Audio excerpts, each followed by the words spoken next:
Graça e paz, eu sou o reverendo Gilberto Rebouças e nós estamos para mais uma aula do Estade. Então, graça e paz a todos. O seminário do Estade foi pensado para pessoas que desejam fazer um seminário, mas que não podem estar em uma sala de aula. Então, Deus abençoe a todos. Nós estamos para mais uma aula do Estade. Boa noite, meu irmão, amigo, querido Robson. Abraço para a irmã Jaqueline, para o Imperador, para a Amanda, para todos que estão aí ouvindo, para o irmão Fabiano, para toda essa gente boa, esse pessoal maravilhoso que está sempre conosco. Eu sou o reverendo Gilberto Rebouças, o pastor Gilberto Rebouças, e nós preparamos este seminário, graça e paz, nós preparamos este seminário para pessoas que não têm condições de estar numa aula, em sala de aula, participou o pastor Reginaldo. E o seminário teológico à distância é um seminário onde você pode fazer de qualquer lugar do mundo, né? E você pode fazer, Cislene, Deus abençoe, você pode se matricular pelo Zap 055, né, que é o código do Brasil, 55 859 9203 7604 9203 7604. Eu queria pedir ao Fabiano, por favor, que colocasse mais as 55, que é o código do Brasil, 85, aí 9203 7604. Então você pode se matricular e fazer o Estade em casa, fazer um curso de qualidade em casa. Então basta você mandar um zap para este número que vai aparecer aí, 9203 7604. Você pode estar em qualquer lugar do mundo, você pode estar na Europa, na África, em qualquer lugar do mundo onde chega a internet, né? E você pode fazer um seminário à distância. Então é só você entrar em contato que a gente diz como fazer para se matricular. E nós estamos estudando, né? O seminário começa terça e quinta, né? Os dias do seminário são terça e quinta, às 20 horas, certo? É 1h30, a gente pode falar um pouco menos, né? Mas geralmente é 1h30. E nós temos na segunda e na quarta segunda de cada mês. Então nós temos 2 encontros na semana.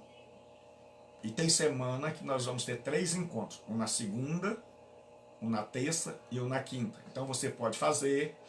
E você pode fazer online assim. Você pode assistir às aulas aqui ao vivo. Ou você pode assistir depois. Você não tendo tempo, você pode assistir as aulas, ou rever, ou revisar, do jeito que você quer, você que planeja o seu modo de estudar. Essa é a vantagem do estudo à distância, que é chamado de EAD, estudo à distância, certo? Então você pode pegar as aulas que ficam todas ali no meu canal no YouTube, Gilberto Rebouças. Você escreve Gilberto Rebouças no YouTube, tudo minúsculo, e vai parar no meu canal. Tem 245 sermões e aulas para você ser edificado. Então basta você ligar. E eu queria pedir a alguém que colocasse aí, o Ian não está hoje, o Fabiano, se pudesse, colocasse o 55 85 9 aí 9203 7604. Por favor, Fabiano, a irmã Kelly, me ajude aí para colocar, para você se matricular, é só mandar um zap. Então hoje nós vamos continuar com os atributos. Nós, na aula passada, começamos a falar dos atributos de Deus. E nós vimos que nós estamos estudando teologia, que é a doutrina de Deus, Theos ou Theos, Deus, logos, estudo. Então, teologia é um estudo acerca de Deus. Obrigado, irmã. Muito obrigado, Fabiano. Deus que te abençoe. Então, você manda um zap para este número que está aí, de qualquer lugar do mundo, né? E nós estaremos enviando para você o material de aula e estaremos esclarecendo. Então, é um seminário acessível a todas as pessoas em qualquer lugar. Você que está no interior, você que está em lugar distante, mas lá chega a internet, então faz um curso, aprende a palavra do Senhor nosso Deus. Então vamos ler um texto da palavra do Senhor nosso Deus hoje. Primeira carta do apóstolo Pedro, capítulo 1, 15 e 16. Diz assim: Mas sede santo, mas como é santo aquele que vos chamou, sede vós também santos em toda a vossa maneira de viver. Porquanto está escrito, sede santos, porque eu sou santo. Senhor nosso Deus e nosso Pai, em nome de Jesus, o teu Filho, nós pedimos que o Senhor derrame sobre nós a tua graça, a tua bênção, o teu amor, e que possamos, ó Deus, meditar na tua palavra, e que possamos ser instruídos pelo Senhor com a tua graça. Livra-nos, ó Deus, de dizer qualquer coisa que não venha de ti e que não seja para a edificação, para o ensino, para transformar nossa vida. Então, pelo poder do teu Espírito Santo, usa-nos para a tua glória e para o teu louvor, em nome de Jesus. Amém. Então, nós estamos estudando os atributos de Deus. Nós já vimos que atributos são qualidades de um ser. Nós já vimos que a gente pode dizer fulano é inteligente. Muito obrigado. Muito obrigado. Certo? Só o Rebouças que é comum. Mas eu estou sendo muito exigente. Eu estou mal, ingrato. Obrigado, irmãos. Muito obrigado. Então nós estamos estudando. Um abraço aí para o Davi, para a Cislene. São meus amigos de tantos anos e tantos anos. Eu estou com saudade e vou fazer uma visita a vocês. Então, nós estamos estudando os atributos comunicáveis. Nós vimos que os atributos são qualidades distintivas de um ser. Tem atributos que só Deus tem, como eternidade, imutabilidade, autoexistência, onipotência, onipresença. E tem os atributos que a gente chama de atributos comunicáveis, que ele reparte conosco. Santidade, bondade, amor, longanimidade, etc. Nós vimos na aula passada sobre a santidade de Deus. Então nós vimos que a santidade de Deus é uma coisa de natureza e não espacial. Ou seja, Deus é santo em sua natureza, né? E porque ele é santo em sua natureza, então ele é santo em todo lugar, e nenhum lugar desse mundo pode contaminar o ser de Deus, porque ele é santo. E Tiago diz, Deus não pode ser tentado pelo mal. Então nós vimos que a santidade de Deus não é espacial. Nós tentamos nos santificar, nos separando de um monte de coisa, mas Deus não precisa disso para se santificar, para ser santo, porque ele é totalmente puro e nem o lugar. Deus abençoe. Deus abençoe. Eu é que peço desculpa, eu é que sou malvado. Então nós estudamos sobre a santidade de Deus e nós vimos que Deus é santo no seu ser. Nós vimos que Deus é santo em suas obras e proceder. Nós vimos que a santidade de Deus, onde ele estiver, nada vai macular. Rita Rodrigues, Deus abençoe, Rita, Deus abençoe. Prazer ter ela conosco. Então todos vocês que ainda não são matriculados podem se matricular. Manda um zap para este número que está aí, que nosso irmão Fabiano e irmã Kelly colocaram, 9203-7604, e matricule-se, aproveite, faça um curso teológico dentro de casa, sem sair de casa, no conforto do celular. Nós vimos que Deus é santo em qualquer lugar, ou seja, Deus pode entrar em qualquer lugar, que ele vai continuar sendo santo, e esta é a verdadeira santidade. Aí nós vamos começar a nossa aula de hoje, que a santidade de Deus é parâmetro para a nossa santidade. Quer dizer que ele é o exemplo. Se eu quero saber o que é santo, então eu não vou procurar em outro lugar, eu vou procurar em Deus.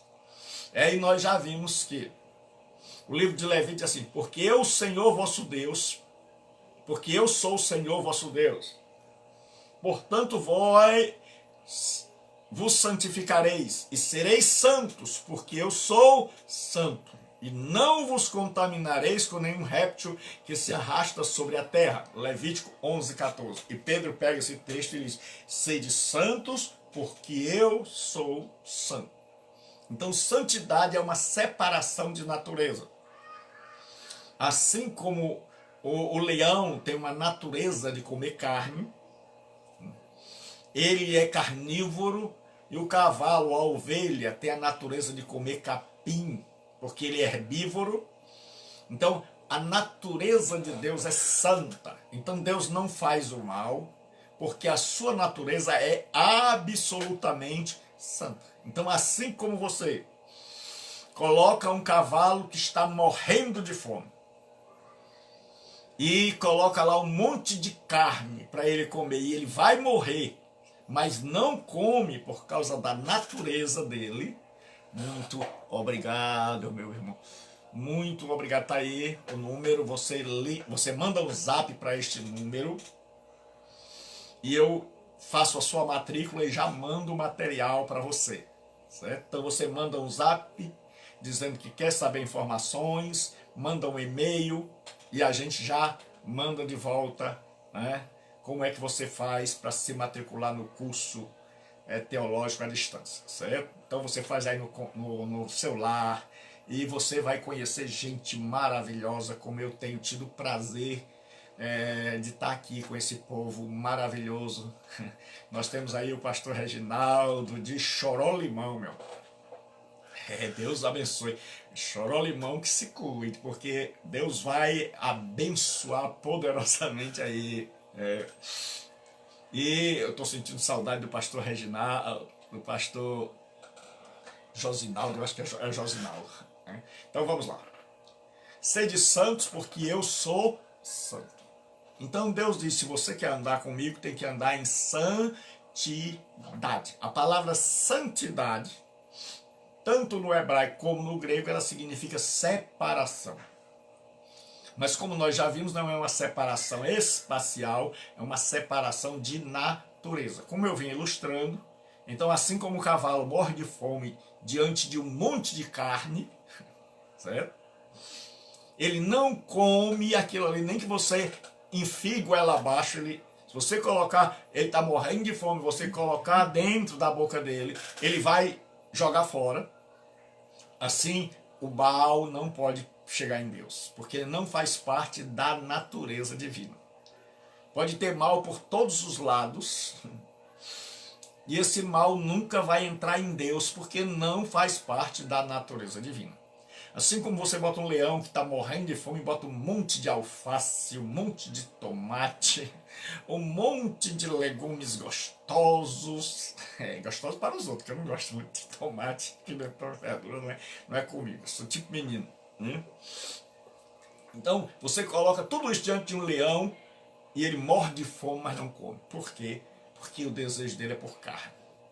Então, tudo depende da natureza. O que muita gente ainda não entendeu é que o que nos governa é a natureza. Se a nossa natureza é pecaminosa, então nós vamos gostar de pecado. Se a nossa natureza é santa, então o pecado não entra. Porque não faz parte da nossa natureza. Então o pecado não pode entrar em Deus, porque Deus é absolutamente santo e nos convida à santidade. E essa santificação é uma obra do Espírito Santo, que a cada dia vai nos transformando mais e mais na imagem de Cristo.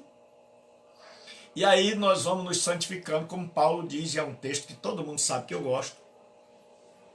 Porque todos nós, com o rosto descoberto, contemplando a glória do Senhor como por espelho, somos transformados de glória em glória, na mesma imagem do Senhor Jesus Cristo, como pelo Espírito Santo. Então, sereis santos porque eu sou santo. Então, Qual é o parâmetro de santidade? Não é o do povo, não é o que o povo diz, tira isso, não faz aquilo, não faz aquilo outro. Não, é ser santo como Deus é santo, é ser santo em sua natureza. É dizer, Deus transforma a minha natureza de tal maneira que assim como um cavalo morre, mas não come carne, que eu possa morrer, mas não me entregar mais ao pecado, mas não me entregar mais à maldade, que a maldade não entre mais na minha natureza. É esse o objetivo. Um dia nós vamos ser tão santos, tão transformados, que pode encher de mal, pode dar mal de todo jeito, pode cercar de pecado de todo jeito, e um dia, quando nós chegarmos na glória, nós vamos ser absolutamente santos, e o mal não vai mais entrar em nós. Certo? Então, a percepção da santidade de Deus revela a nossa pecaminosidade. Então, quando você conhece a santidade de Deus, você imediatamente olha para você. Olha o que diz a Bíblia, Isaías 6 e 5. Então disse eu, ai de mim, estou perdido, porque sou um homem de lábios impuros, habito no meio de um povo de impuros lábios, e os meus olhos viram o Rei, o Senhor dos Exércitos. Isaías até que ele dizia, ai de Moabe, ai de Edom, mas a Assíria vem, está rodeando Israel, o rei que Isaías tinha um grande apreço por ele, alguns dizem que Isaías era sobrinho dele, o rei morreu, e agora Israel está sem rei, Isaías vai orar, e quando Isaías vai no templo orar, porque ele mora na corte, Isaías vê Deus sentado no alto e sublime trono, e aí Isaías desespera-se. Ele diz, ai de mim, eu vou morrer. Agora não é mais ai de Edom, agora é ai de mim. Porque ele viu a santidade de Deus. Então quando você vê alguém se pavoneando, alguém se gabando, alguém achando que é mais santo do que os outros, alguém não reconhecendo suas fragilidades, sua pecaminosidade, é porque essa pessoa está longe de Deus. Mas basta chegar um pouquinho perto de Deus para a gente perceber quão pecador nós somos e que nós somos dignos de morte. É tanto que Isaías grita e ele diz assim, ai de mim, ai de mim, estou perdido. Aí ele diz assim, porque sou homem de lábios impuros. Então quando você chega perto desse Deus, que é santo, a consequência, o desdobramento é que você descubra que você é pecador. Então, quanto mais perto de Deus, mais pecador nós nos sentimos. É por isso que muita gente fica assim atribulada. Diz, pastor, eu estou orando, eu estou lendo as escrituras com responsabilidade, eu estou procurando aprender de Deus, eu estou procurando me chegar perto de Deus. Mas, pastor, quanto mais eu chego, pior eu me sinto. É assim mesmo. Quando você está longe da luz, você não vê a sujeira, nem como é que está seu cabelo, mas à medida que você se aproxima, você começa a ver seus defeitos, certo? Então, o que acontece? Quando nós estamos longe de Deus, a gente imagina que a gente é bonzinho. A gente imagina que a gente é o tal. Mas no momento que você vai se aproximando, se aproximando, se aproximando, aí a gente vai começando a perceber que Deus é luz. E que nós temos um monte de sujeira no corpo ainda, na alma. E aí a gente começa a dizer, ai de mim que vou perecer. Então se você vê, pastor Josinaldo, que alegria, eu estava agora mesmo perguntando pelo senhor. Deus abençoe.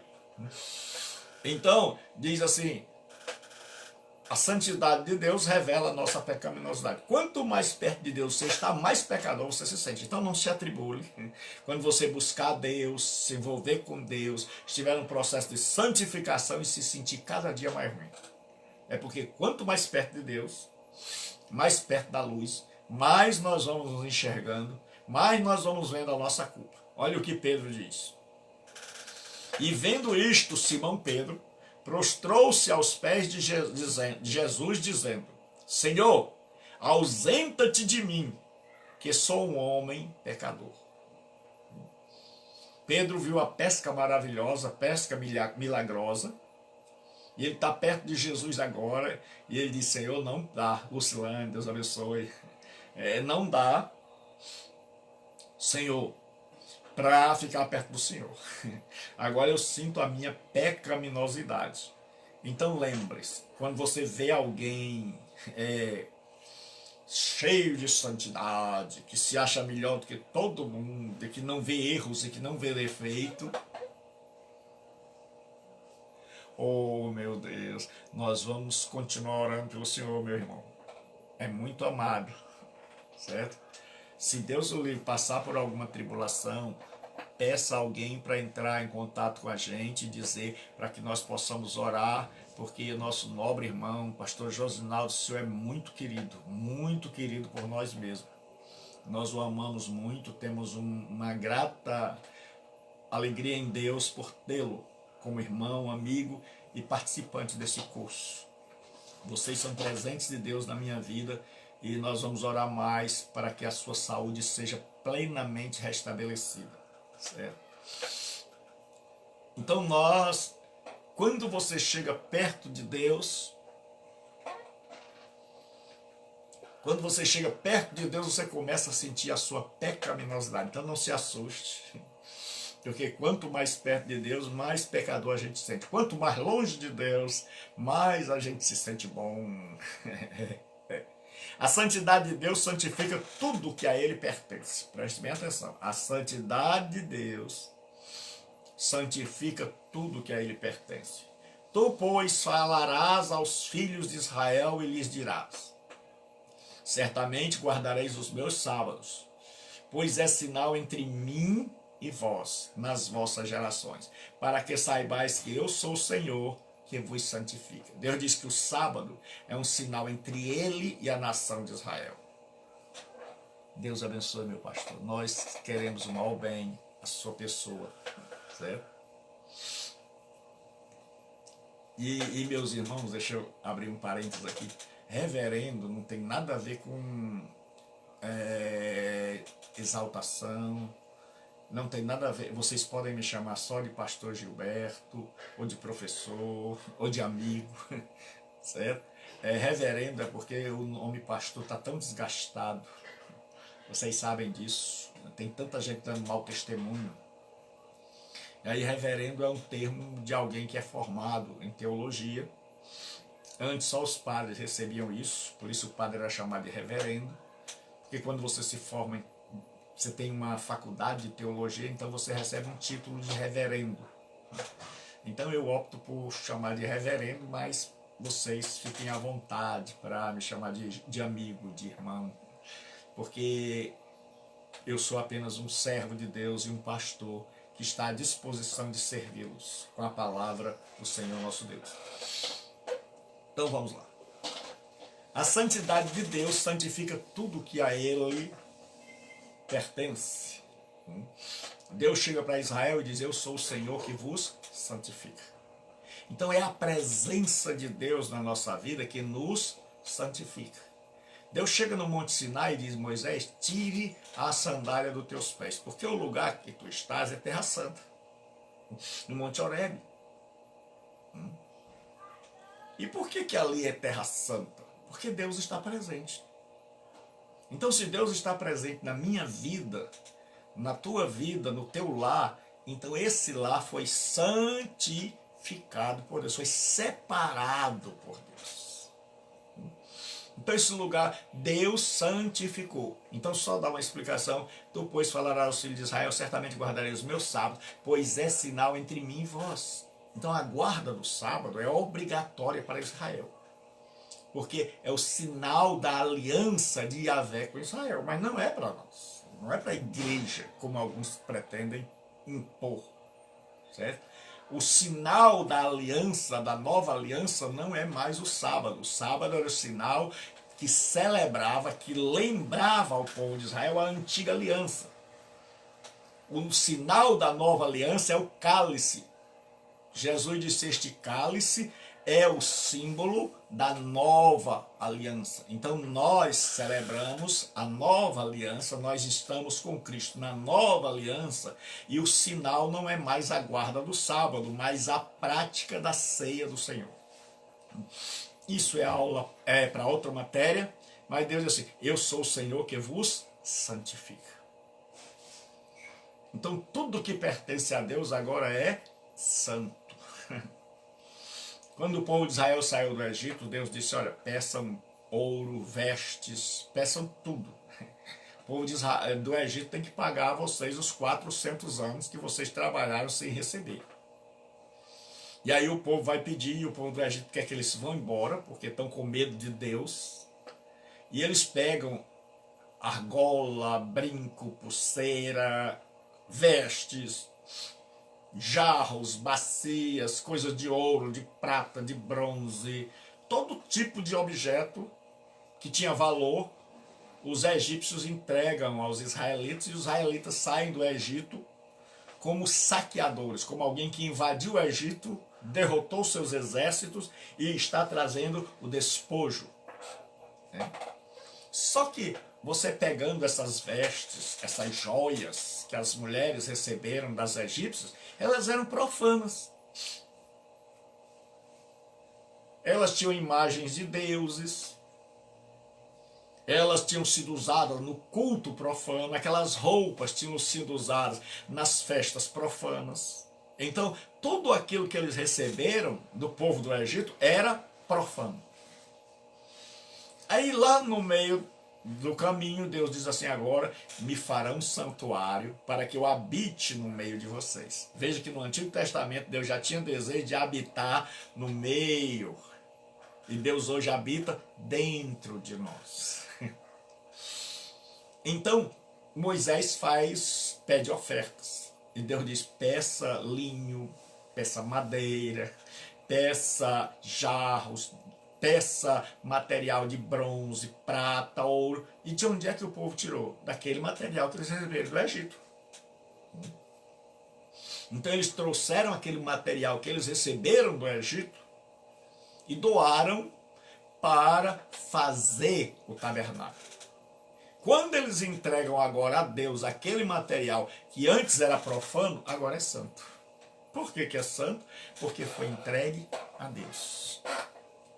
Então tudo que pertence a Deus é santificado. Então aquelas joias agora não são mais profanas.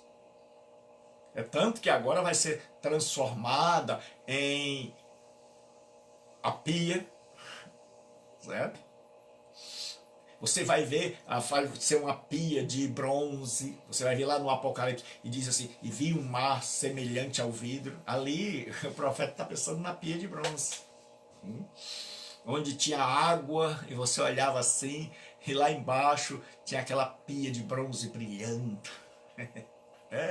Se você conhecer o Velho Testamento, você vai conhecer o Novo. Você vai começar a interpretar: ah, rapaz, o tal do mar de bronze é porque lá no templo tinha o mar de bronze. E aí Deus, quando vai falar lá no Apocalipse, fala de que no céu tem ouro como vidro, como cristal. Era a água que estava lá no mar de bronze do templo.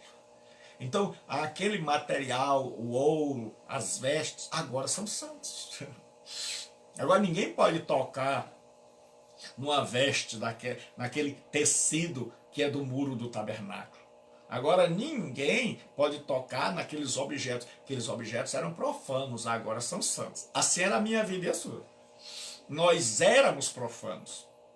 E agora, porque nós estamos na posse de Deus, nós somos posse de Deus, então nós fomos santificados. E tudo que é nosso. Então, um monte de crente vive atribulado porque não conhece essas coisas. Aí ele fica atribulado: não, pastor, eu tenho medo, porque o arroz que eu como pode ter sido feito por uma pessoa que faz feitiço, magia. Ah, a televisão que eu comprei pode vir. Ah, tem gente abrindo o cinto de pelúcia para procurar o que tem dentro.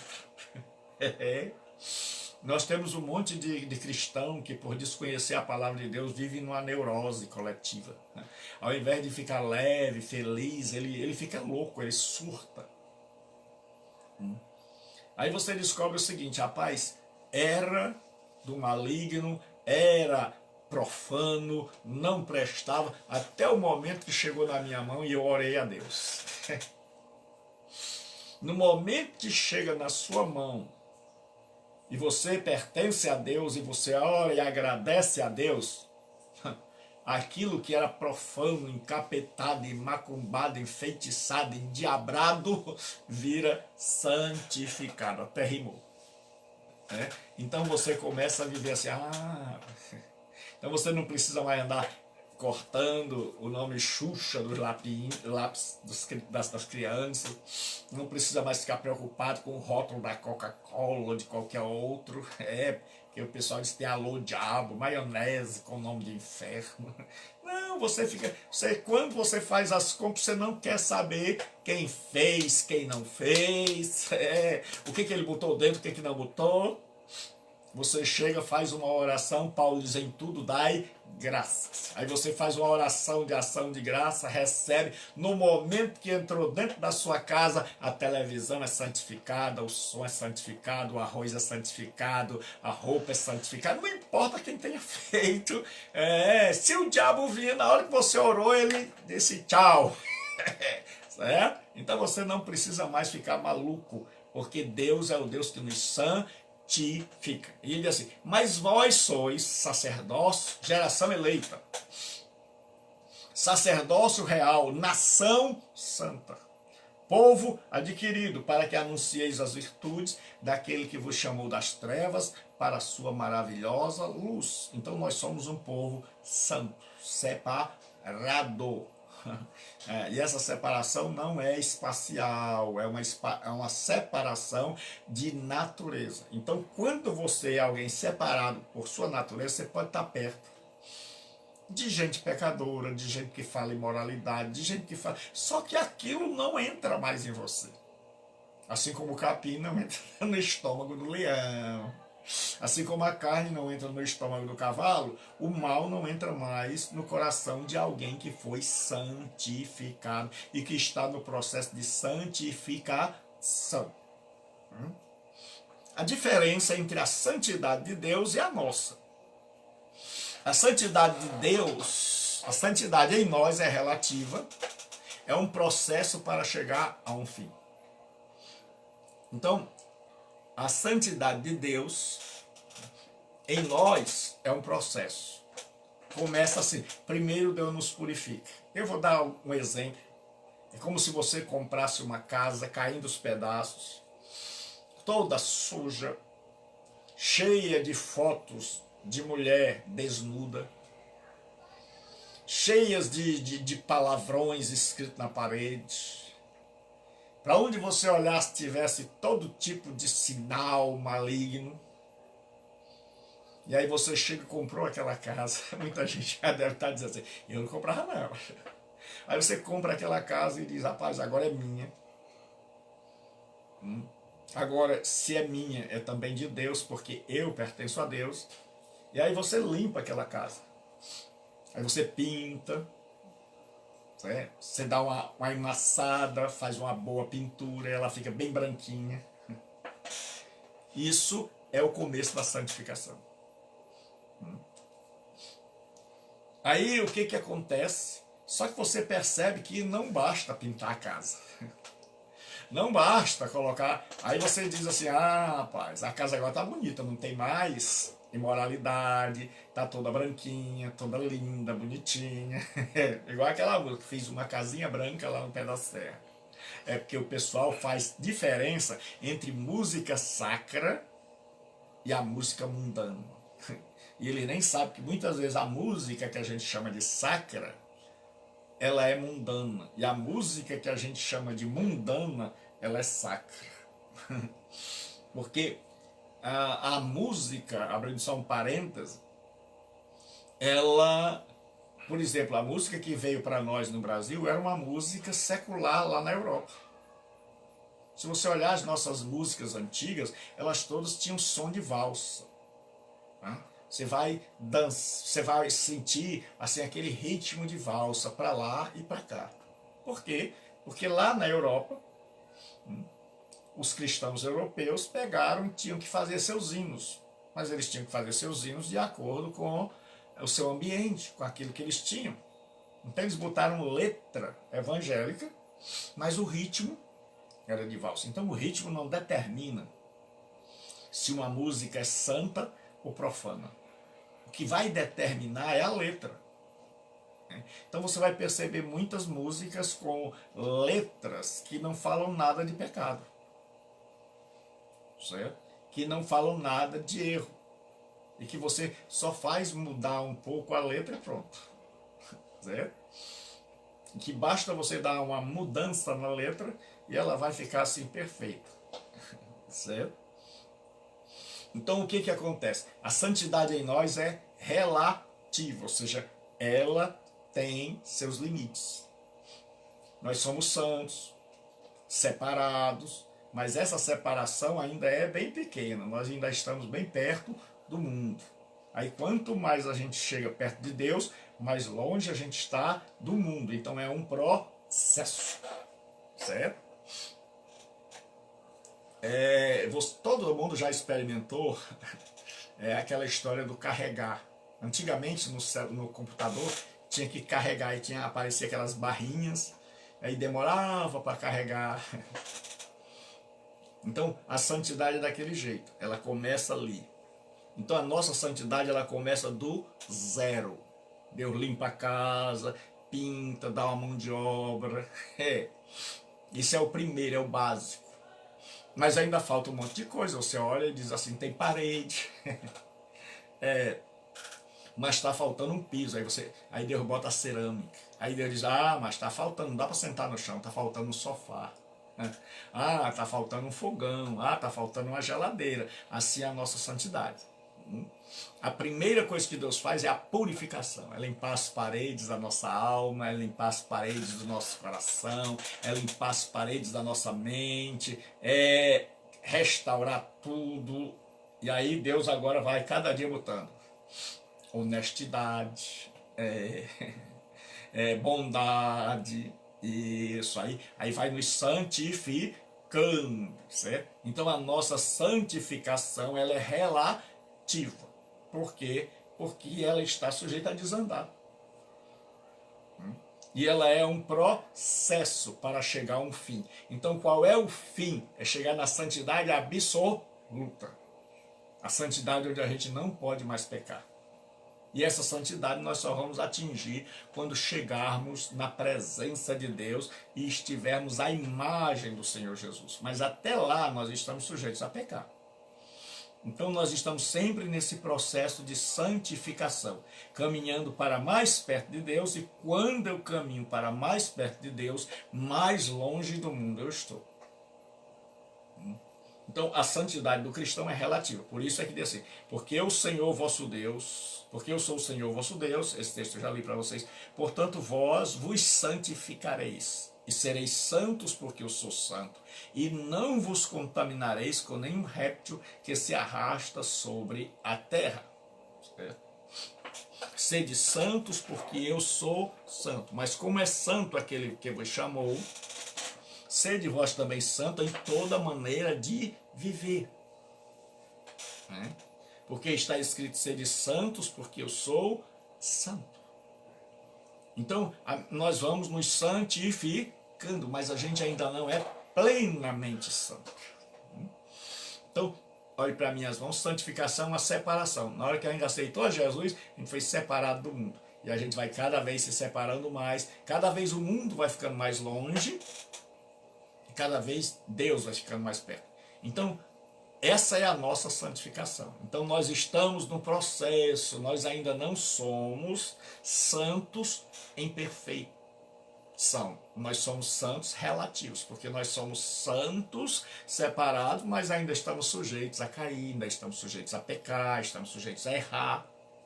Mas nós estamos prosseguindo para o alvo, que é a santificação completa. onde, quando chegarmos no céu, não vai mais ter perigo de nós cairmos. Não vai ter mais perigo da gente se revoltar como houve no começo. Do diabo se revoltar. Então, chegando no céu, nós vamos ter uma santidade perfeita. A santidade de Deus é um fim em si mesma. Ela é perfeita. Diz assim, porque o Senhor é a nossa defesa e o Santo de Israel o nosso rei. Salmo 89, versículo 18. Deus já é santo no fim do processo. Deus é totalmente santo. Então, nós somos santos no começo do processo. Vou dar uma ilustração, e se você compreender, aí você clica aqui na mãozinha, tem aquela mãozinha azul e aquele coraçãozinho vermelho, para que eu entenda que você compreendeu. Vou dar uma ilustração. Quando um pai de família, uma mãe, ganha um bebê, a mulher tem um neném, o médico chega e diz assim, seu bebê é perfeito. Aí a mãe fica alegre. Mas o que ele está querendo dizer com perfeito? Ele está querendo dizer que não nasceu com nenhuma doença. Ele está querendo dizer que o neném é bonito. Ele está querendo dizer que para uma criança ele é perfeito. Mas aquele bebê ainda não é perfeito. Ele ainda não sabe falar. Ele ainda não sabe andar. Ele ainda precisa de cuidados, ele precisa ser amamentado, ele precisa ser cuidado pela mãe, ele precisa ir crescendo, amadurecendo, até que a gente diga assim, é um homem perfeito. Aí a gente diz, mas espera aí, não era perfeito lá quando neném? Então isso é o que a gente chama de perfeição relativa. Nós somos perfeitos lá no neném, mas nós ainda vamos ter que melhorar muito, crescer muito, se alimentar muito com a palavra de Deus, para a gente ser transformado e crescendo, amadurecendo, até chegar na santidade de Jesus Cristo. Esse é o homem perfeito. Então agora você diz, agora é perfeito. Então nós somos perfeitos no começo do processo, Deus é perfeito lá no fim. Deus não precisa ir mudando cada dia, não. Deus já é perfeitamente santo. Se alguém entendeu, então clica aí na mãozinha para que eu possa continuar. Vamos lá. Vamos falar agora, já que ninguém clicou, é porque ninguém entendeu. Então vamos lá. Nossa santidade é uma santidade de separação. Obrigado. Aê. Glória a Deus. Até uma... Então vamos falar agora do amor de Deus. Então nós já vimos que Deus é santo e o amor de Deus. O Berkhoff, ele diz o seguinte, é muito interessante que você, ao estudar, procure definir aquilo que você está estudando. O Berkhoff diz que o amor é a perfeição pela qual ele é movido eternamente à sua própria comunicação. Então Deus eternamente gosta de amar. E o Millard Erickson diz assim, o amor de Deus pode ser entendido como sua doação, ou seu partilhar eterno de si mesmo. Ou seja, Deus se dá a si mesmo eternamente para nós. Aí nós vamos ver, o amor é essencial em Deus. O amor faz parte da essência de Deus. Aquele que não ama não conhece a Deus, pois Deus é amor. Então quando você vai, uma das definições de Deus é que Deus é amor. Então João faz questão de definir a Deus como sendo amor. Então amor faz parte da essência de Deus. Então por que Deus ama? Porque é parte dele, é natural. Então para mim e para você, amar é complicado. Amar, principalmente quem nos odeia, é super difícil. Mas para Deus amar é fácil. Por quê? Porque a Bíblia diz que Deus é amor. Então, amor faz parte da essência de Deus. O amor de Deus é eterno.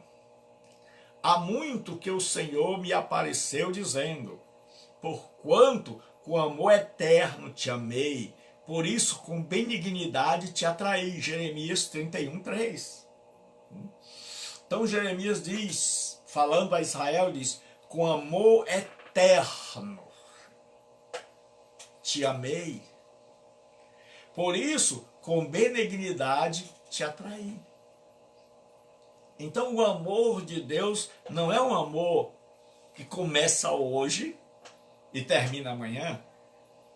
Não é um amor que Deus nos ama agora, e enquanto a gente está orando, jejuando, cantando, e depois Deus deixa de nos amar, não. O amor de Deus é eterno. Ele diz com amor eterno, não foi com amor passageiro. Então, se a pessoa não se arrepender, ela vai para o inferno, mas ela vai para o inferno não por falta de amor, porque Deus a ama, mas por falta de arrependimento. Se nós largarmos a Deus, nós vamos para o inferno, mas nós não vamos para o inferno porque Deus deixou de amar a gente.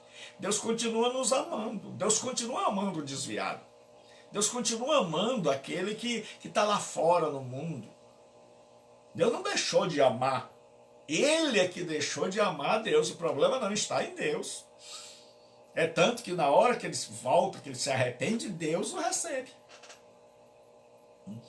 Então, Jeremias diz, com amor eterno te amei. E por isso, com benignidade, com gentileza, com doçura, te atraí. Então, o amor de Deus é diferente do nosso. Deus ama eternamente. Ele ama você e a mim ontem, amou ontem, ama hoje e amará eternamente. Nós podemos até cometer um monte de coisa errada, mas Deus vai continuar nos amando. Ele vai dizer, olha, Gilberto, eu não aceito, não pactuo, não comungo dos seus erros, mas deixar de amar você não. Então, se uma pessoa vai para o inferno, não é por falta de amor, é por falta de arrependimento dela. Não é Deus, o mal está nela. O amor de Deus é a causa de suas ações. Então, tudo que Deus faz por amor. Tudo. Eu e você, nem tudo que a gente faz. Tem coisas que a gente faz por obrigação. Tem coisas que a gente faz assim, chateado.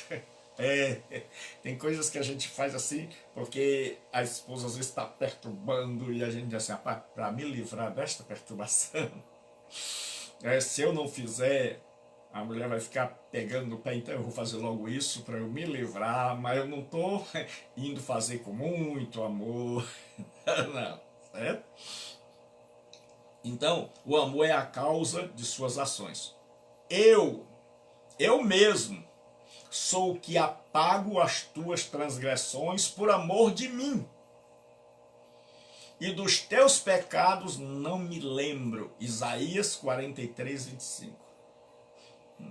Então Deus está falando com Israel e ele diz, eu apago os teus pecados, mas é por amor de mim, não é por bondade de você. Então quando Deus age na minha vida e na sua, não é porque nós somos bons, é porque o seu amor é a causa das suas ações. Então, por que Deus perdoou as transgressões de Israel durante tanto tempo?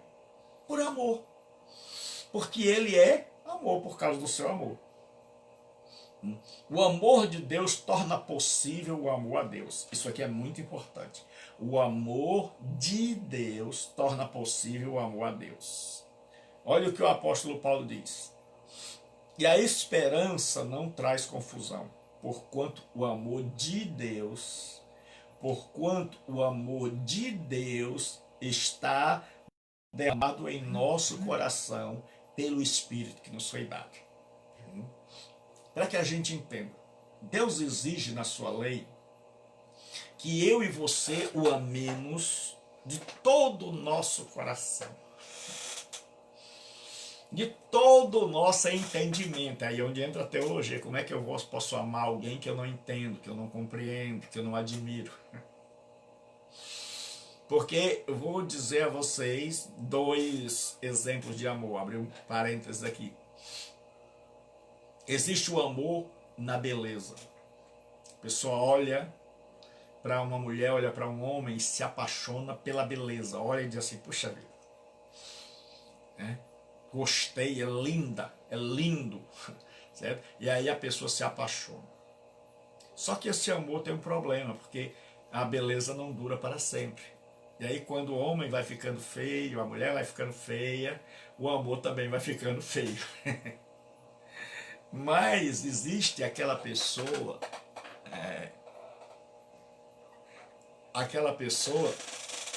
que ela se apaixona pelo caráter da pessoa. Ela olha e diz assim, rapaz, ela nem percebeu assim tanto a parte física. Ela diz assim, mas como ele é generoso, como é inteligente, como é amoroso, como é simpático, como é extrovertido, como é trabalhador, como é honesto. E aí a pessoa começa a se apaixonar pelo caráter da pessoa. Isso não. A tendência é que esse amor vá crescendo, crescendo, crescendo, crescendo. E é por isso que o nosso amor a Deus não é pela aparência, porque nós não sabemos como ele se parece. Mas o nosso amor a Deus é pelo seu caráter, porque o seu caráter é maravilhoso, certo? Então o amor de Deus torna possível o amor a Deus. O que é isso? Deus exige que eu e você o amemos de todo o nosso entendimento. Quando eu quero amar alguém pelo caráter, eu preciso conversar, conhecer, ouvir. Aí você conhece uma pessoa e você começa a ouvir os seus pensamentos, suas ideias, sua cosmologia, sua maneira de ver o mundo, suas virtudes. E você vai se empolgando, diz, eu gosto do fulano, eu admiro, a pessoa começa a admirar, começa a gostar. Esse é o verdadeiro amor. É quando a mulher admira o marido, é quando o marido admira a mulher. Então, mulher, é muito bom fazer academia. Homem, é maravilhoso fazer academia. Mas, Paulo diz, o exercício físico para pouco aproveita, mas a piedade para tudo é proveitosa. Ele está dizendo que se nós fizermos esse exercício de transformação de caráter, aí quem nos amar vai nos amar pelo caráter. E quanto mais velho a gente vai ficando, mais bom caráter a gente vai sendo transformado. Então a pessoa começa a admirar. Então quando no relacionamento ou em qualquer área não se tem admiração, respeito, carinho, não há o verdadeiro amor. Verdadeiro amor pela beleza, ele passa com o fim da beleza. O amor do caráter não passa, a tendência é crescer. Então, Paulo diz, porquanto o amor de Deus foi derramado. Então eu estava falando que Deus diz, eu quero que vocês me amem de todo o coração, de todo o vosso conhecimento, todo o vosso entendimento. Então como é que eu e você podemos amar a Deus de todo o entendimento se eu não o compreendo? Se eu não converso com ele, se eu não leio sobre ele, se eu não ouço as suas palavras, se eu não conheço o seu caráter, se eu não estudo os seus atributos, então jamais eu vou poder amar a Deus com entendimento. Jamais eu vou poder cumprir isso. E nós temos um monte de gente que ama a Deus sem nem sequer conhecer. E que diz assim, eu amo a Deus, mas a gente pergunta, e como é?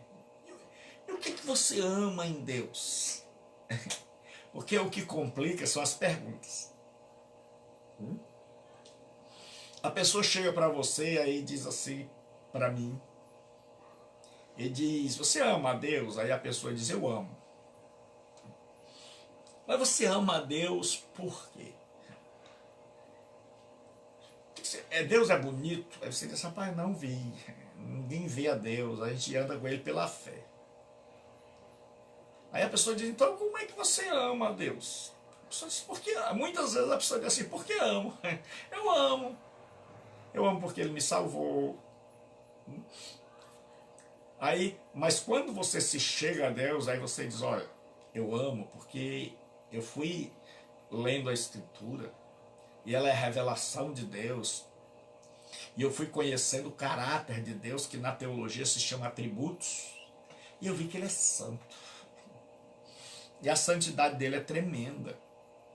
Que ele pode estar em qualquer lugar, e o lugar não influi na santidade dele, mas a santidade dele é que santifica o lugar. E eu vi o amor de Deus, como Deus ama. E só Ele para amar alguém pecador. Aí você já está começando a amar a Deus com entendimento. Aí você vê assim, mas rapaz, eu estudei sobre a longanimidade de Deus e eu vi como Deus é paciente. Então não existe ninguém igual. Então você vai vendo que Deus é ímpar, único. Né? E aí você vai podendo amar a Deus com todo entendimento. Só que quando a Bíblia diz assim, amarás o Senhor teu Deus de todo o teu coração, de toda a tua força, de todo o entendimento, certo? Aí surge o grande problema, nós temos uma natureza caída. E essa natureza caída faz que a gente ame a nós mesmos. Esta natureza caída faz que a gente tenha dificuldade, a gente diz assim, oh, rapaz, até que eu queria amar a Deus, até que eu tenho vontade de amar a Deus. Porque qualquer pessoa sincera vai saber que é difícil amar a Deus. Deus abençoe, Ian. Qualquer pessoa sincera vai saber como é difícil você amar a Deus, acima de todas as coisas. E como é difícil amar o próximo como a si mesmo. Aí Deus, sabendo que nós temos esta fragilidade humana, Paulo diz, porquanto o amor de Deus é derramado em nosso coração. Então o que Deus fez? Quando o Espírito Santo veio habitar em nós, ele derramou dentro de nós amor. Ele disse, eu peço o amor de vocês, mas eu sei que vocês não são capazes de me amar.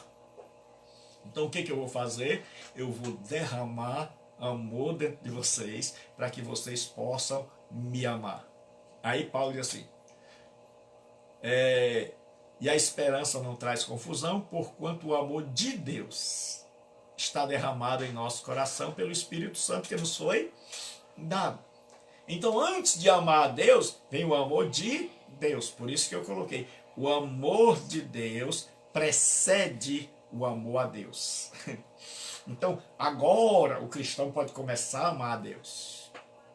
Por quê? Porque Deus disse, meu filho, você não me ama. Você quer, você tem até desejo, mas você ama um monte de coisa e não consegue me amar, porque a sua natureza está danificada. E eu vou fazer o seguinte, eu vou derramar amor dentro de você. Quando você se converter, eu vou colocar o Espírito Santo dentro de você, e o Espírito Santo vai encher você de amor, e aí sim você vai poder me amar.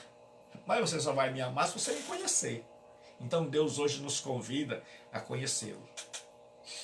Porque quando você não conhece a Deus, o seu amor é um amor que não tem sustentação.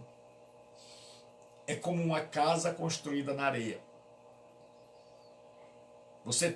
Por que Israel sempre trocava Deus pelo primeiro ídolo que aparecia? Porque não conhecia Deus. Primeiro ídolo que mostrasse, nós damos colheita, nós damos chuva. Aqui se você fizer isso, o ano que vem vai ser só de bênção. Mas quando você conhece a Deus, você busca conhecer a Deus, você busca ter intimidade com Deus, através do estudo sério da palavra de Deus, aí você começa a descobrir quão encantador Deus é. E aí você descobre, meu Deus, estou longe, como é que o Senhor anda comigo? Aí Deus nos enche de amor. Então o amor de Deus é anterior à nossa salvação. Muita gente pensa que Deus só nos ama quando a gente está limpinho, bonitinho. Mas o amor de Deus é anterior. Diz assim, João 3,16, porque Deus amou o mundo de tal maneira que deu seu Filho unigênito para que todo aquele que nele crê não pereça, mas tenha a vida eterna. Antes da fé. Antes da fé, Deus já tinha nos amado. Mas eu saltei aqui um texto. Eu cometi um erro escribal. O que é um erro escribal? É que o escriba, quando estava copiando a escritura, ele está na linha de cima e os olhos dele estão na linha de baixo. Então ele acaba copiando o texto na linha de baixo. E é por isso que nós temos algumas dificuldades para traduzir a Bíblia. E a sorte é que a gente tem um monte de manuscritos. E aí a gente pega um manuscrito antigo e vê que o escriba errou. Ele estava olhando a linha de cima e acabou escrevendo a linha de baixo. Aí, pelos outros manuscritos, a gente descobre, rapaz, aqui, ele errou aqui, é porque ele estava olhando para de cima. Então eu estava olhando para a parte de cima e li o texto na parte de baixo. Então, o amor de Deus, certo? É um amor anterior à nossa salvação. Paulo diz assim, mas Deus prova o seu próprio amor para conosco pelo fato de Cristo ter morrido por nós, sendo nós ainda pecadores. Jesus não esperou que eu e você mudássemos. Não esperou que eu e você nos convertêssemos para morrer por nós. Ele morreu por nós, sendo nós ainda pecadores. Então Paulo diz, mas Deus dá prova do seu próprio amor para conosco. No fato de Jesus ter morrido por nós, porque nós só amamos as pessoas depois que elas mudam. Sou eu, você. O grande problema é que nós entramos para o cristianismo e aí a gente aprende a ser hipócrita, ou a ter medo de dizer as coisas, ou a esconder os sentimentos. E aí a gente começa a se desviar da vontade de Deus. A gente começa a ter medo de dizer a verdade. Deus nos amou sendo nós ainda pecadores, mas nós não.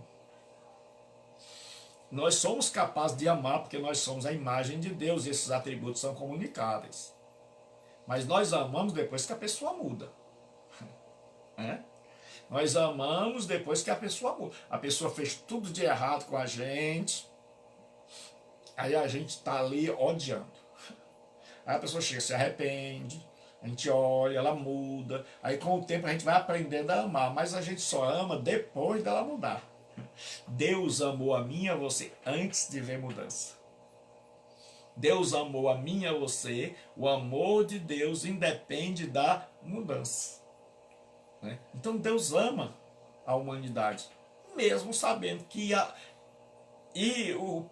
o que mais engrandece o amor de Deus é porque Deus sabe que tem gente que não vai mudar nunca, que nunca vai querer conversa com ele, mas mesmo assim ele ama. E o amor de Deus é sacrificial. Aí agora é o texto que eu li. Porque Deus amou o mundo, que deu o seu filho. Então o amor de Deus não é um amor de receber, é um amor de dar. O nosso amor, a gente ama à medida que a gente recebe. Então, nosso amor é responsivo. O que é isso? A pessoa nos dá e a gente responde. Então, nosso amor é assim. Quer conquistar o nosso amor? É só começar a dizer assim, você é maravilhoso. Como eu gosto do pastor Gilberto.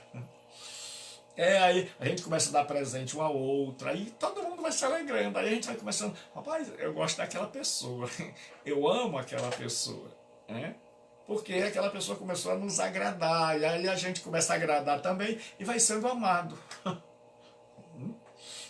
Então, o amor da gente é um amor que primeiro a gente recebe, aí então quem der mais, aí fica querendo, dou-lhe uma, dou-lhe duas, dou-lhe três, quem quer o meu amor? Aí as pessoas vão fazendo as coisas para que a gente possa amar. É assim quando o rapaz conhece a moça. Ele começa a fazer elogios, ele manda presentes, ele compra chocolate. Depois que a gente casa, aí a pobre da mulher diz assim, meu filho, açaí, pode assar. Aí diz assim, açaí, tem pedaço de galinha, tem pedaço de carne. Não, eu quero aquele açaí. Aí a gente diz assim, que açaí, eu tô assim meio surdo. Todo marido fica assim um pouco surdo. E ele olha igual o ventilador, assim, devagarinho. Certo? Então, o nosso amor é aquele amor de comprar. Também com a mulher. A mulher, se você começar a dizer, não vou comprar o açaí não, ela já fica com raiva. O amor humano é assim, a gente tem que conquistar. E tem sempre que estar dando alguma coisa. A gente diz assim, oh minha filha, eu lembrei de você. Se a mulher for romântica, você traz uma flor, um buquê. Ah, ela se desmancha. Se ela for daquela mais pragmática, você diz assim, minha filha, eu trouxe aqui R$ 500 e eu quero dar a você. Ah, meu amigo, ela fica muito feliz. O nosso amor é assim. A pessoa chega e diz, olha, pastor Gilberto, comprei uma coisa aqui pro senhor. Aí a gente fica assim, oh, glória, oh, irmão, não mereço. Mas Deus não. O amor de Deus, ele dá sem esperar receber. E nós damos amor. Mas quando a pessoa não devolve o amor, a gente fica assim, rapaz, dei tanto amor. Certo? A gente fica assim, rapaz, mandei tanta mensagem nas redes sociais, dizendo que eu amo, e a pessoa não tá nem aí, nem liga, nem manda uma mensagem de volta, só faz assim, ah, gostei, ou então amei, mas ela nem diz assim, também, meu, também te amo, você também é uma bênção. Não, aí você fica assim meio chateado, ai meu Deus, disse tanto que amo, mas Deus não é assim. É por isso que você se encanta. Você pergunta, como é que Deus ama a tal ponto de dar seu filho por gente que não presta igual a nós?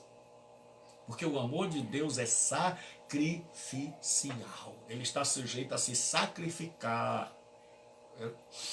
O amor de Deus é correspondido de acordo com a percepção de perdão. Então você só consegue corresponder um pouco ao amor tão grande de Deus à medida em que você se conscientiza do tamanho do seu perdão. Jesus diz assim, por isso te digo que os seus muitos pecados lhe são perdoados, porque muito amou, mas aquele a quem pouco é perdoado, pouco se ama. Jesus chega na casa de um fariseu chamado Simão e entra uma pecadora. E o fariseu não tinha tanta coisa para ser perdoado. Ele achava. Mas a pecadora sabia que já tinha dormido com tantos homens que não sabia mais. A fama dela já estava espalhada. E aí ela chega e está lá chorando aos pés de Jesus, enxugando com o cabelo.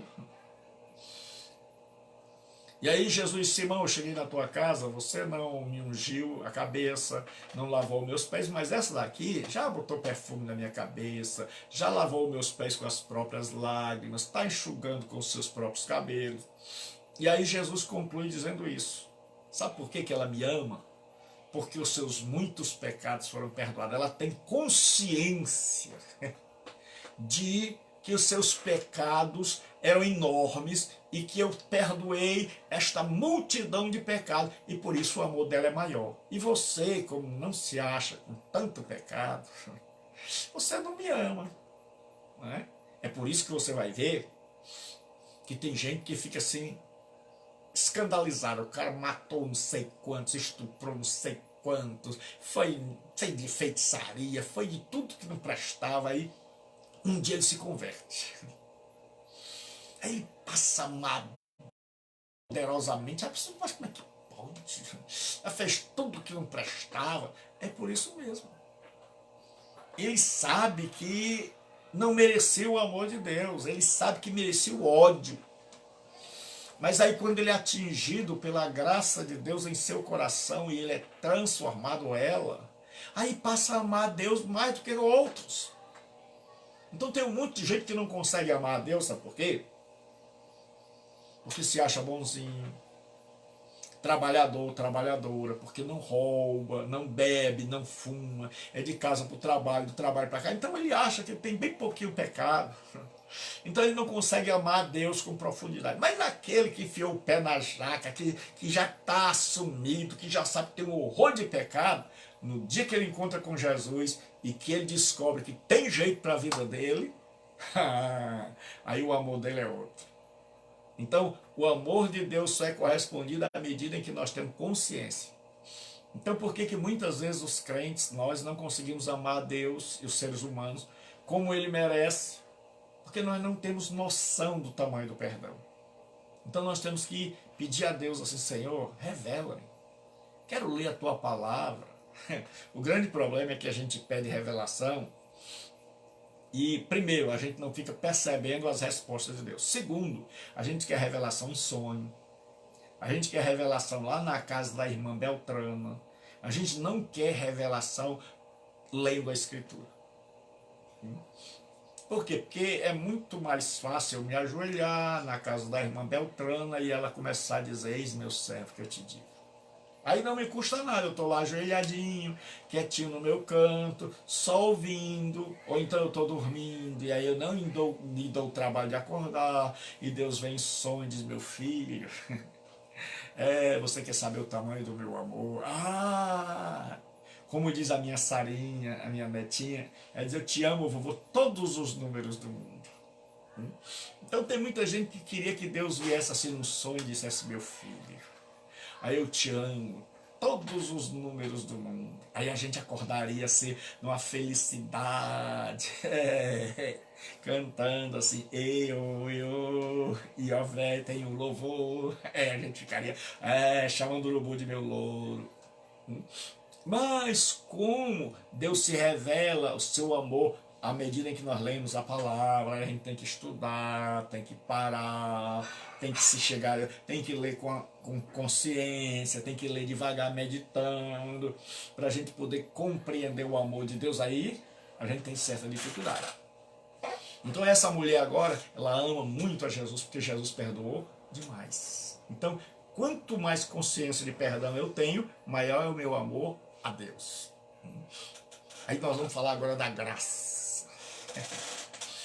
A etimologia, a palavra graça em hebraico é ren, e no grego é haris ou caris, e significa graça, encanto, favor, doçura. A definição teológica, certo, da palavra graça, eu vou citar aqui duas, a do Berkoff e a do Heber Campos. É a imerecida bondade ou o amor de Deus aos que perderam o direito a ela e, por natureza, estão sob sentença de condenação. Essa é a do teólogo Berkoff. Então, a graça de Deus significa favor imerecido. Na teologia, quando você pega a etimologia, significa graça, encanto, favor, doçura. Na teologia, lendo a Escritura, você vai perceber que todas as vezes que Deus faz algo por alguém, esse alguém não merece. Deus salva Adão e Eva, você sabe que Adão e Eva não merecem. Deus salva a Raabe e ela não merece. Deus salva a mim e a você e a gente sabe que não merece. Deus salva Naamã e ele sabia que não merecia. Então a gente começa a ver. Então daí a palavra graça na teologia, ela se chama favor imerecido. Deus faz um favor a quem não merece. Aí o Heber Campos, ele diz assim: o favor eterno e totalmente gratuito de Deus, manifestado na concessão de bênçãos espirituais e eternas às criaturas culpadas e indignas. Então existem dois tipos de graça na teologia. A teologia, pegando os textos da Bíblia, ela separou, organizou, porque nós vamos falar disso na introdução à teologia. Então existe a graça universal e a graça especial. A graça universal é a bondade de Deus para com todo o ser humano. Seja ele cristão ou ateu, é a bondade de Deus. Olha o que Jesus diz em Mateus 5,45. Para que vos torneis filhos de vosso Pai Celeste, porque Ele faz nascer o seu sol sobre maus e bons, e envia a chuva sobre justos e injustos, sobre justos e injustos. Então isso é graça especial. É graça universal. Certo? O que significa? Significa que a vida é dom da graça, que o oxigênio é dom da graça, que o pão de cada dia é fruto da graça de Deus, que a roupa que nós vivemos, a saúde que nós temos, o emprego que nós temos, tudo isso é graça de Deus. Que Deus distribui essa graça a todos. E é por isso que você vai ver gente pecando, mas cheio de saúde, com o que comer, com emprego, às vezes melhor financeiramente do que a gente. E você diz, por que ele tem graça? Então água é graça de Deus. Então acordar é graça de Deus, é mais um dia. Dormir é graça de Deus. Enxergar é graça de Deus. Então esta graça geral, universal, ela alcança todos os homens. Então todos os homens participam da graça universal. Agora existe uma graça especial, um favor especial que diz respeito à salvação. Diz assim, porque pela graça sois salvos. Aí essa não é universal. Esta é a graça destinada àquele que crê. Porque pela graça sois salvos mediante a fé. E isto não vem de vós, por isso é graça. Porque se viesse de nós era merecimento. É dom de Deus. Por isso que é graça, porque é dádiva, é presente, é favor não merecido. Então existe a graça universal, que é a bondade de Deus para com todo ser humano. Então todo ser humano experimenta essa bondade de Deus. E existe a graça especial, que é o favor de Deus para a salvação daqueles que não merecem. Certo? A graça precede o juízo. Você vai notar, se você começar a ler a Bíblia, sempre que Deus vai entrar em juízo com a humanidade, ele dá uma oportunidade a alguém de ser salvo. Ele manda primeiro a graça. O judeu tem uma lenda, e ele diz que o anjo Miguel tem duas asas, mas o anjo Gabriel, que é o anjo executor da justiça, o arcanjo, ele só tem uma. Moral da história, ele está dizendo que a graça de Deus sempre chega primeiro. Então o judeu criou essa lenda para dizer que a graça de Deus sempre vem na frente. Se você recebe o juízo, é porque não recebeu a graça. Então a graça precede, vem antes do juízo. Então, o que acontece? Nós estamos caminhando para o juízo final. Mas antes nós estamos aqui pregando, anunciando a palavra de Deus para que as pessoas se arrependam. Isso é graça. Então diz assim, capítulo 6, versículo 8 de Gênesis, diz assim, Noé, porém, achou graça aos olhos do Senhor. Certo? Noé, porém, achou graça aos olhos do Senhor. Então tenha cuidado, porque uma leitura superficial, e principalmente do cearense, nós aqui, sorriso, a gente diz que acha graça. Fulano vive achando graça. Então a gente pode pensar que Noé deu uma risada diante do Senhor. Não. Está querendo dizer que Noé era tão pecador quanto os antediluvianos.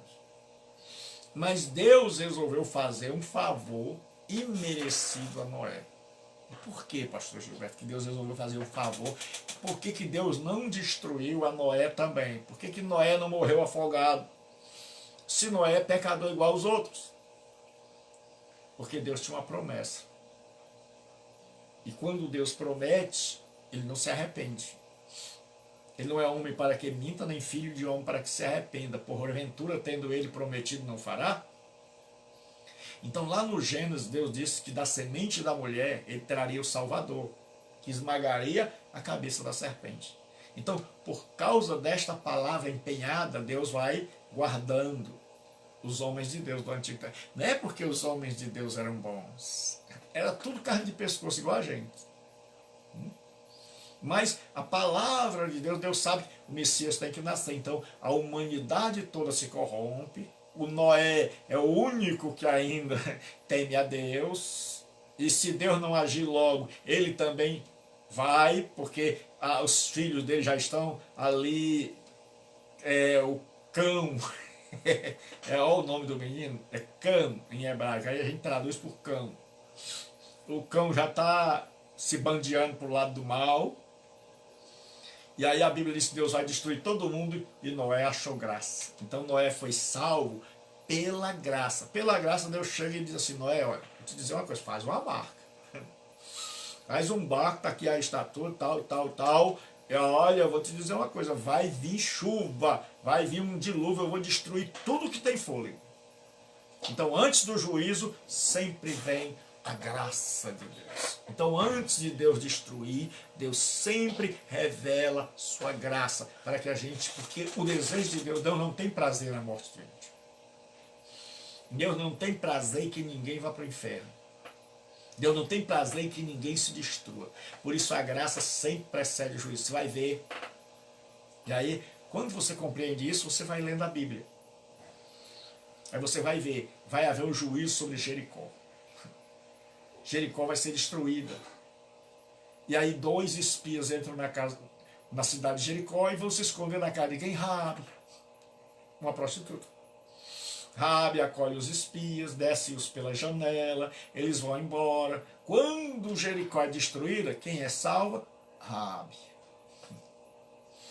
A graça de Deus sempre precede o juízo.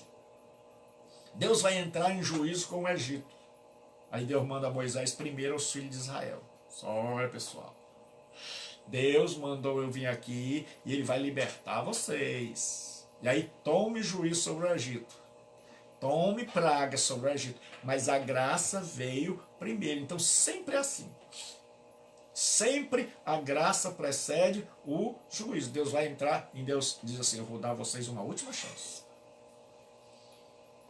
Certo? Quando Deus vai destruir Sodoma e Gomorra, Deus diz: anjos, vão lá. E os anjos entram na cidade e Ló está lá à porta, que na porta da cidade era o tribunal. E Ló está lá. E quando Ló vê os anjos, diz assim: não, vocês vão para minha casa. Os anjos vinham em formato de homem. E aí você vê que a graça de Deus tirou Ló de lá. Mas a mulher dele não quis, ela olhou para trás. Então, o que aconteceu? Quando ali era uma região vulcânica, provavelmente, e ela é muito salinizada, ali é perto do Mar Morto, o Mar Morto tem 30% de sal, a pessoa não afunda. Os soldados ingleses tomaram um susto quando eles chegaram no Mar Morto, que eles tiraram a roupa cansado, ficaram só de cueca, e eles pulavam dentro do Mar Morto e eles não afundavam. A água jogava para cima. Se você chegar no Mar Morto, você vai ver pessoas lendo jornal dentro do mar. Porque é tanto sal que a pessoa não afunda. Aí o que acontece? Quando aquele sal evapora, aquele sal fica nas montanhas. E aquela região lá onde ficava Sodoma e Gomorra, que era o Vale de Sidim, fica ali perto. Então, quando Deus destruiu as cidades, porque ali foi provavelmente uma erupção vulcânica, veio larvas, caiu fogo do céu, houve uma erupção e as larvas caíram e tocaram fogo na cidade de Sodoma.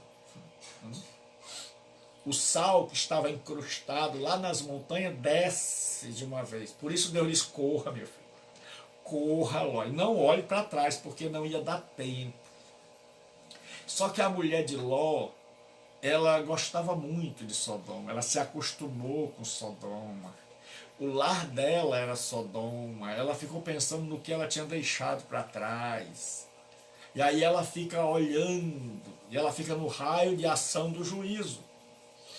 E aí desce uma avalanche de sal e ela é transformada numa estátua de sal. Até hoje tem lá o que eles chamam de mulher de Ló.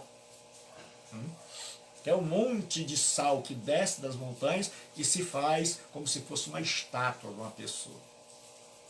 Então o que aconteceu? Veio uma avalanche de sal e a mulher de Ló ficou lá embaixo, sufocada.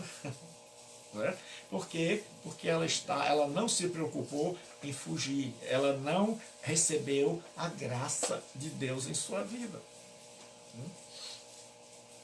Então, a graça e mérito são termos auto-excludentes. Ou seja, ou você tem graça, ou você tem mérito. Um não pode viver do lado do outro. Paulo diz assim, mas se é por graça, já não é pelas obras. De outra maneira, a graça já não é graça. Se, porém, é pelas obras, já não é mais pela graça. De outra maneira, a obra já não é obra. Certo? Então, Paulo diz, ou nós nos chegamos de Deus pela graça, ou nós nos chegamos a Deus pelas obras. Nós é que escolhemos. A salvação é pela graça, mas não de graça. Pra gente... Qual é a diferença entre salvação pela graça e salvação de graça? Salvação de graça é se Deus salvasse a gente ignorando nossos pecados. Sem fazer nada, dizendo o seguinte, ó, vocês pecaram, e eu sou tão bom que eu vou perdoar vocês. Isso seria salvação de graça e Deus estaria agindo de modo injusto. Porque como é que Deus pode salvar pecadores, perdoando todos os erros deles, sem que eles paguem o que devem e sem que se arrependam? E sem que mudança de vida. Isso seria salvação de graça. Então aí, o universalismo, que é a crença que todo mundo vai ser salvo porque Deus é amor, que até o diabo vai ser salvo. Deus é tão bom que no futuro ele não vai condenar ninguém. O universalismo está equivocado porque prega uma salvação de graça. Que Deus, sendo amor, vai salvar todo mundo, inclusive o diabo. E isto faz sentido ao homem não regenerado. Mas a salvação pela graça significa o seguinte, que Deus quis salvar a mim e a você. Mas viu que não podia ignorar a nossa culpa, os nossos erros. E que os nossos erros tinham que ser pagos. Ou por nós, ou por um substituto. O que ele fez? Mandou Jesus Cristo para nos substituir no castigo. E aí o castigo que nos traz a paz estava sobre ele, pelas suas pisaduras nós fomos sarados. E aí o que acontece? Agora, nós estamos perdoados, mas não de graça, mas pela graça. A graça de favor imerecido providenciou alguém para pagar o nosso pecado. E como o nosso pecado está pago, então Deus pode nos perdoar. A graça é a fonte da salvação. Porquanto pela graça sois salvos mediante a fé, isto não vem de vós, é dom de Deus, não vem das obras, para que ninguém se glorie, porque somos feituras suas, criados em Cristo Jesus para as boas obras, as quais Deus de antemão preparou para que andássemos nela. Então, é a graça de Deus que deu origem à nossa salvação. A fé é obra da graça. Então, até a fé foi Deus que nos deu por graça. Querendo ele passar a Acaia, o animaram os irmãos, e escreveram aos discípulos que o recebessem, o qual, tendo chegado, aproveitou muito aos que, pela graça, criam. Aos que criam, por quê? Pela graça. Então, a fé não foi nós que tivemos, foi a graça de Deus. Como é que Deus faz, pastor? O Espírito Santo se aproxima de nós e vai revelando Jesus Cristo, e vai pregando para nós, e vai tocando na nossa vida, e vai se mostrando maravilhoso, e vai mostrando a glória de Jesus. Aí a gente começa a olhar Jesus com outros olhos, e a gente começa a dizer, mas esse Jesus é maravilhoso, mas esse Jesus é tremendo. E aí a gente vai se apaixonando por Jesus Cristo. E aí a gente vai conhecendo a Jesus, as pregações vão falando, a gente vai conhecendo a Jesus, e aí a gente começa a ter fé nele, a acreditar nele. Ah, rapaz, então quer dizer que a palavra dele não volta atrás. Não. Então quer dizer que se ele perdoar, está perdoado. Então quer dizer que ele não mente. Não. Então ele diz que todo que vem a ele, ele não lança. É verdade. Aí você chega um momento e você diz assim, eu creio. Eu creio. Então diz assim, aos que pela graça criam. Só é possível crer, só é possível ter fé, se Deus nos der fé. Fé é confiar. Então, se nós queremos que a humanidade confie, então nós temos que pregar esse Jesus, que é digno de confiança. Jesus tem que ser o centro da nossa pregação. A palavra dele não volta atrás, ele perdoa pecados. E aí o mundo vai começar a confiar nele, a ter fé, até o momento de dizer, então eu vou entregar a minha vida a ele para que ele cuide. E em último lugar, para terminar a aula por hoje, a graça nos impulsiona a fazer mais e melhor. Então a graça de Deus, ela nos impulsiona a fazer mais e melhor. Mas pela graça de Deus sou o que sou. E a sua graça para comigo não foi vã, diz Paulo. Antes, trabalhei muito mais do que todos eles. Paulo está sendo acusado de ser inferior aos apóstolos, aos outros apóstolos, porque ele aceitou a Jesus depois, ele se converteu depois. E aí, naquela época, você só tinha autoridade numa igreja, a pessoa só escutava seu ensino se você tivesse um título apostólico. Se você pudesse provar que você tinha sido chamado por Jesus Cristo, delegado por ele, e que falava com a autoridade dele, com a inspiração dele. Então, sempre que as pessoas queriam tirar o poder e a autoridade de Paulo, elas diziam que ele não era apóstolo. Elas tentavam minar o seu apostolado, para que as pessoas dissessem, não, esse aí não tem a autoridade de Cristo. Esse aí não foi enviado por Cristo. Então, veio aqui tinha um povo lá em Corinto que não aceitava o apostolado de Paulo. Então, se eles rejeitavam o apostolado, rejeitavam a autoridade. Então, você vai ver, em toda a carta onde Paulo escreve, eu, Paulo, apóstolo de Jesus Cristo, quando ele fala que é apóstolo, é porque naquela carta, naquela cidade, o pessoal está colocando em xeque a sua autoridade apostólica.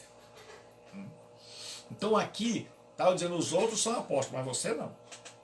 E aí ele diz assim, mas pela graça de Deus sou o que sou. Sou apóstolo. E a sua graça para comigo não foi vã. Ele está dizendo, a graça que Deus derramou em minha vida, a sua capacitação em mim não foi vã. Antes, trabalhei muito mais do que todos eles. Paulo disse, se você quiser ver qual é o resultado da graça na minha vida, e na vida dos apóstolos, é só você olhar que nenhum apóstolo trabalhou tanto como eu trabalhei.